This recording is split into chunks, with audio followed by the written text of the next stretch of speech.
وہ قصہ بھی یاد کرو جب حواریوں نے کہا کہ اے عیسیٰ ابن مریم، کیا تمہارا پروردگار ایسا کر سکتا ہے کہ ہم پر آسمان سے طعام کا خوان نازل کرے؟ انہوں نے کہا کہ اگر ایمان رکھتے ہو تو اللہ سے ڈرو۔ وہ بولے کہ ہماری یہ خواہش ہے کہ ہم اس میں سے کھائیں اور ہمارے دل تسلی پائیں اور ہم جان لیں کہ تم نے ہم سے سچ کہا ہے اور ہم اس خوان کے نزول پر گواہ رہیں۔ تب عیسیٰ ابن مریم نے دعا کی کہ اے پروردگار، ہم پر آسمان سے خوان نازل فرما کہ ہمارے لیے وہ دن عید قرار پائے، یعنی ہمارے اگلوں اور پچھلوں سب کے لیے، اور وہ تیری طرف سے نشانی ہو، اور ہمیں رزق دے، تو بہتر رزق دینے والا ہے۔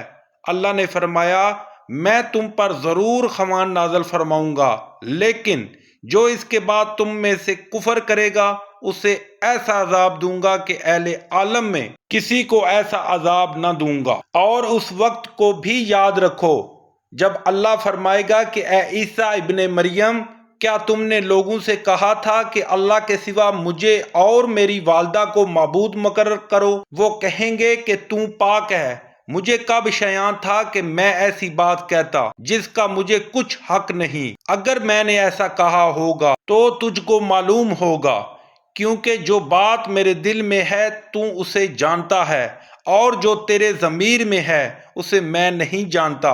بے شک تو عالم الغیوب ہے۔ میں نے ان سے کچھ نہیں کہا بجز اس کے جس کا تو نے مجھے حکم دیا، وہ یہ کہ تم اللہ کی عبادت کرو جو میرا اور تمہارا سب کا پروردگار ہے، اور جب تک میں ان میں رہا ان کے حالات کی خبر رکھتا رہا۔ جب تو نے مجھے دنیا سے اٹھا لیا تو تو ان کا نگران تھا، اور تو ہر چیز سے خبردار ہے۔ اگر تو ان کو عذاب دے تو یہ تیرے بندے ہیں، اور اگر بخش دے تو تیری مہربانی ہے، بے شک تو غالب اور حکمت والا ہے۔ اللہ فرمائے گا کہ آج وہ دن ہے کہ راست بازوں کو ان کی سچائی ہی فائدہ دے گی۔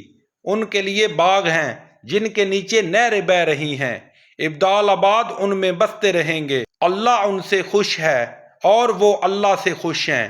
یہ بڑی کامیابی ہے۔ آسمان اور زمین اور جو کچھ ان دونوں میں ہے، سب پر اللہ ہی کی بادشاہی ہے، اور وہ ہر چیز پر قادر ہے۔